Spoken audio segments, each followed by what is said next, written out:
అస్య శ్రీ వీరబ్రహ్మేంద్రస్య బ్రహ్మానందం అని చెప్పాడు. అదొక మంత్రం అంట. ద్వాదశ అక్షరి మంత్రం అని చెప్పాడు. మీకు ప్లే చేస్తానండి. అస్య శ్రీ వీరబ్రహ్మేంద్ర స్తోత్రస్య మహామంత్రస్య సిద్ధి యోగి శక్తి చంద్ర పరాంజ్యోతి స్వరూపిణి ఓం దేవత దీం తిలకం యమధర్మార్థ కామ మోక్ష పరపురుషార్థ చతురార్థ లభంతే. అస్య శ్రీ వీరబ్రహ్మేంద్ర ఇందులో భీం తిలకం అన్నాడు. ఎక్కడ అన్నారా మంత్రాల్లో? లేదు. యమధర్మార్థ అంట, చతుర్విధ పరపురుషార్థ అని అంటున్నాడు. చతుర్విధ ఫల పురుషార్థ అంటే వీడికి ఇష్టం వచ్చినటువంటి మంత్రాన్ని ఒకటి క్రియేట్ చేసేసుకుని నేను హిందూగా ఉన్నప్పుడు దీన్ని పట్టుకుని పెద్ద సాధన చేశాను అని చెప్పి సాక్ష్యం చెప్తున్నాడు. ఇది ద్వాదశాక్షరి మంత్రం అంట. ద్వాదశాక్షరి మంత్రం ఏంటి మనందరికీ తెలిసింది, ఓం నమో భగవతే వాసుదేవాయ. ఇది ద్వాదశాక్షరి మంత్రం అని ఎవరన్నా చెప్తే విన్నావా? అసలు ఎక్కడ ఉందా? కాబట్టి వీడు హిందుత్వంలో ఉంటే అనాకానికి పనికిరాడు, దమ్ముడికి పనికిరాడు. ఇలాంటి వెధవలందరూ హిందుత్వంలో మతాన్ని అడ్డం పెట్టుకుని సంపాదిద్దాం అని సాధ్యం కాదు. కాబట్టి ఇలా సాధ్యం కాని వెధవలందరూ క్రైస్తవంలో చేరుతున్నారు. అక్కడ ఇలాంటి వాళ్ళకి మంచి భవిష్యత్తు ఉంది.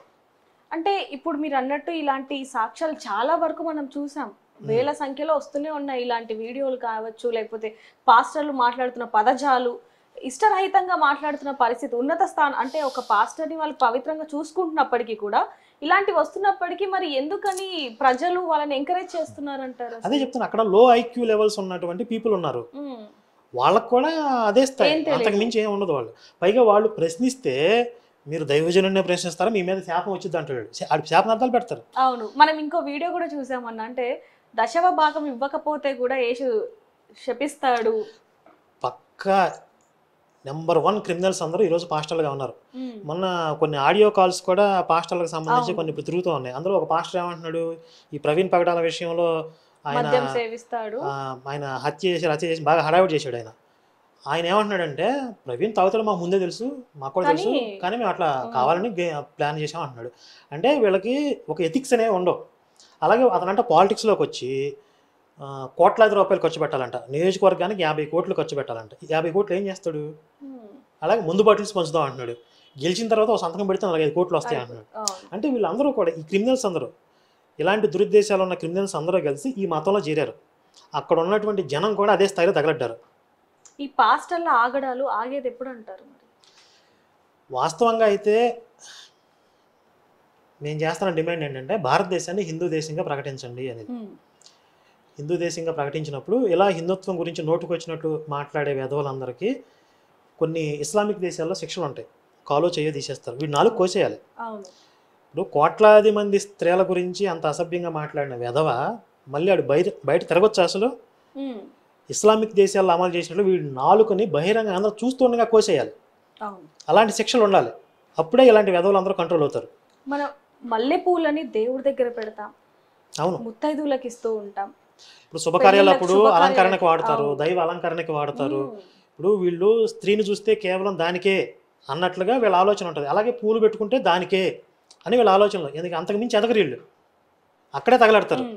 ఇప్పుడు వీడు హిందూగా ఉన్నప్పుడు వీళ్ళ అమ్మమ్మ, నాయనమ్మ వీళ్ళందరూ హిందువులు, వాళ్ళు కూడా పూలు పెట్టుకుని ఉంటారు కదా. మరి వాళ్ళందరూ వేసిలా, వీడు వేసికి పుట్టాడా? వీడు కూడా వేసికి పుట్టినట్టే కదా. లేకపోతే వీళ్ళ మతంలో అందరూ పరిశుద్ధాత్మలకు పుడుతున్నారా? పరిశుద్ధాత్మ గర్భం చేస్తే పిల్లలు పుడుతున్నారా? ఇప్పుడు దీనికి ఒక పాస్టర్ శాలెం రాజే కాదు, మొత్తం పాస్టర్లు అందరూ సమాధానం చెప్పాలి. వాడెవడో మాట్లాడాడు, మనకు సంబంధం లేదు. ఇప్పుడు ఒక పాస్టర్ని తన్నారనుకో, రేపు పాస్టర్లు అందరూ వస్తారుగా. ఒక పాస్టర్ని ఎవరన్నా వాడు అక్రమంగా మత ప్రచారం చేస్తే తనినప్పుడు ఈ పాస్టర్లు అందరూ వచ్చినప్పుడు, మరి ఈ నోటుకు వచ్చినట్టు మాట్లాడినప్పుడు మీరు అందరూ ఏం చేస్తున్నారు అంటే, మీరు సైలెంట్గా ఉంటే మీకు బాధ్యత లేదా? మీరు సైలెంట్గా మౌనం అర్ధాంగీకారం అంటారు. మిగిలిన పాస్టర్లు అందరూ కూడా సైలెంట్గా ఉన్నారంటే వాడు మాట్లాడిన దానికి వీళ్ళు కూడా యాక్సెప్ట్ చేస్తున్నట్లే. కాబట్టి రేపొద్దున ఏ పాస్టర్ రోడ్డు మీదకి వచ్చినా, ఏ పాస్టర్ మత ప్రచారానికి వచ్చినా వాళ్ళందరికీ బుద్ధి చెప్పాల్సిందే. లేదంటే మీరు శాలెం రాజు గారిని చొక్కా పట్టుకుని రాకురండి, బయటకు వచ్చి క్షమాపణ చెప్పించండి, మీరు బాధ్యత తీసుకోవాలి. లేదంటే పాస్టర్లందరికీ ఇది వర్తిస్తుంది. ఇది హెచ్చరిక. దీనికి సంబంధించి ఒక్కరు ఇలాంటి మాట మాట్లాడినా అందరికీ వర్తిస్తుంది. కాబట్టి వీళ్ళందరూ కూడా నోరు విప్పి సమాధానం చెప్పడమో, లేకపోతే అతని మీద ఏమైనా యాక్షన్ తీసుకుంటే గానీ ఏమి చేయలేని పరిస్థితి అని చెప్పొచ్చు. చివరి రీసెంట్గా ఇప్పుడు అమరావతి ఇష్యూలో కూడా అక్కడ వేసీల రాజధాని చెప్పి మాట్లాడినందుకు పెద్ద రగడ అయ్యింది. కేసు కూడా పెట్టి అరెస్ట్ చేశారు. మరి వీడిని ఎందుకు వదిలేస్తున్నారు? ఇప్పుడు చాలా చోట్ల స్వచ్ఛందంగా కంప్లైంట్స్ ఇస్తున్నారు ప్రజలు. మరి ఆ కంప్లైంట్స్ బేస్ చేసుకుని వీడిని ఎందుకు అరెస్ట్ చేయట్లేదు?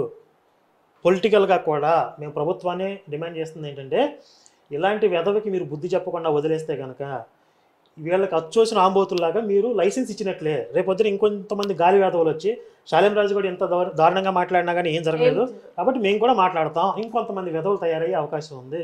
కాబట్టి పోలీస్ డిపార్ట్మెంట్ వారిని, ప్రభుత్వానికి మేము చేసే విజ్ఞప్తి ఏంటంటే, వీడి మీద కఠినమైన చర్యలు తీసుకుని మొత్తం ఇలాంటి హద్దు అదుపు లేకుండా మాట్లాడుతున్న వెధవులకి ఒక స్ట్రిక్ట్గా వార్నింగ్ అయితే ఇవ్వాల్సిన అవసరం ఉంది. నిజంగానే మీరు అన్నట్టుగా ఇలాంటి వాళ్ళకి గనక ప్రభుత్వం ముందుకు రాకపోతే, అంటే శిక్షించకపోతే, ఇలాంటి వాళ్ళని చూసుకొని మరికొంతమంది పుట్టగొడుగుల్లాగా బయటికి వచ్చే పరిస్థితి ఉంటుంది ఖచ్చితంగా. వాడికి రోజు అదే పని. వాడు బైబిల్లో చెప్పడానికి ఇప్పుడు ఒక నీతి ధర్మం అనేది ఏం తగలలేవు అందులో. ఎంతసేపు కూడా వీళ్ళకి బ్రెయిన్ వాష్ చేయడం, వీళ్ళని రెచ్చగొట్టడం, హిందువుల మీద రెచ్చగొట్టడం, హిందుత్వం మీద ద్వేషాన్ని నాటడం, ఆ విషబీజాలు నాటడం, ఇదే వీళ్ళ పని. ఇవన్నీ కూడా ఒక తీవ్రవాద ట్రైనింగ్ క్యాంపుల్లాగా తయారైన చర్చలన్నింటినీ కూడా. ఈ చర్చలన్నింటినీ కూడా మానిటరింగ్ చేయాలి ప్రభుత్వం. మానిటరింగ్ చేసి అసలు వీళ్ళు ఏం నూరిపోస్తున్నారు, వీళ్ళకి ఏం మాట్లాడుతున్నారో కూడా ప్రభుత్వ అజమాయిషీలో ఉండాలి. ఎవడన్నా తేడాగా దేశానికి వ్యతిరేకంగా మాట్లాడినా, మీరు ఇటీవల చూస్తే ఆపరేషన్ సింధూర్ భారతీయులందరూ కూడా ఆత్మగౌరవంతో తలెత్తుకున్నటువంటి, సగర్వంగా అందరూ కూడా ఒక సంతోషభరితమైన క్షణాలని అందరూ చూశారు. అందరూ తమ సంతోషాన్ని కూడా తెలియజేశారు. కానీ ఒక్క పాస్టర్ అయినా ఆపరేషన్ సింధూర్ గురించి పాజిటివ్గా మంచిగా మాట్లాడిన పాస్టర్ని ఎవరైనా చూసారు మీరు? మాట్లాడరు. ఎందుకంటే మోదీ గారంటే వాళ్ళకి పడదు. మోదీ గారంటే పడదు కాబట్టి బీజేపీ ప్రభుత్వం మోదీ గారి నేతృత్వంలో ఏదన్నా దేశానికి గర్వకారణమైన పని చేసినా వీళ్ళు ఒప్పుకోరు. ఇంకా చెప్పాలి, వ్యతిరేకంగా మాట్లాడతారు. వీళ్ళ ఎజెండా ఒకటే, భారతదేశాన్ని క్రైస్తవ దేశంగా చేసేయాలి. ఆ క్రైస్తవ దేశంగా మారినంత వరకు వీళ్ళకి ఈ దేశం శత్రుదేశం. వీళ్ళకి విగ్రహారాధన దేశం అంటారు, యేసుకు లోబడని దేశం అంటారు. రకరకాలుగా క్రైస్తవులను రెచ్చగొట్టి భారతీయుల్లోనే విద్వేషాన్ని నూరిపోస్తున్నారు ఈ దేశం మీద. చాలా ప్రమాదకరమైన వ్యవస్థ పనిచేస్తుంది క్రైస్తవంలో. ఇప్పుడు వీళ్ళు మతం ముసుగేసుకుని ఇలాంటి ప్రచారాలు, మరి ఇలాంటి ప్రయత్నాలు చేస్తున్నప్పుడు ప్రభుత్వాలేమో ఏమీ చేయని పరిస్థితి. కనుక ఇప్పుడు మాలాంటి ఆర్గనైజేషన్స్ ఇలాంటి అవసరాలు ఏర్పడింది. మాలాంటి ఆర్గనైజేషన్ ఎందుకు వచ్చాయంటే, ప్రభుత్వాలు వాళ్ళకి కొన్ని పరిమితులు ఉన్నాయి, కొన్ని పరిధులు ఉన్నాయి. అంటే చట్టపరంగా వాళ్ళు తీసుకునే చర్యలు తీసుకోవచ్చు, కానీ రాజకీయంగా కూడా కొన్ని మరి కారణాలు ఉంటాయి కదా. కాబట్టి వాళ్ళ పరిధి చాలా తక్కువ ఉంది. అంటే ఇలాంటి వాళ్ళని కంట్రోల్ చేయడంలో, వీళ్ళకి బుద్ధి చెప్పడంలో. కనుక మాలాంటి ఆర్గనైజేషన్స్ వచ్చాయి. కానీ ప్రభుత్వం కూడా స్పందించాలనేది మా డిమాండ్. ఇది మా యొక్క బాధ్యత, కేవలం మా బాధ్యత అని మేము చెప్పట్లేదు, అందరి బాధ్యత. హిందువులు అందరూ కూడా స్పందించాలి. అసలు నిజంగా చైతన్యం ఉంటే గనక హిందూ మహిళలు అందరూ కలిసి ఒక్క పిలిపిచ్చి మొత్తం వాడి అంటే ఏ విధంగా బుద్ధి చెప్పాలో ఆ విధంగా బుద్ధి చెప్పి వస్తే కనుక భవిష్యత్తులో ఇలాంటి మాటలు మాట్లాడడానికి ఇంకొక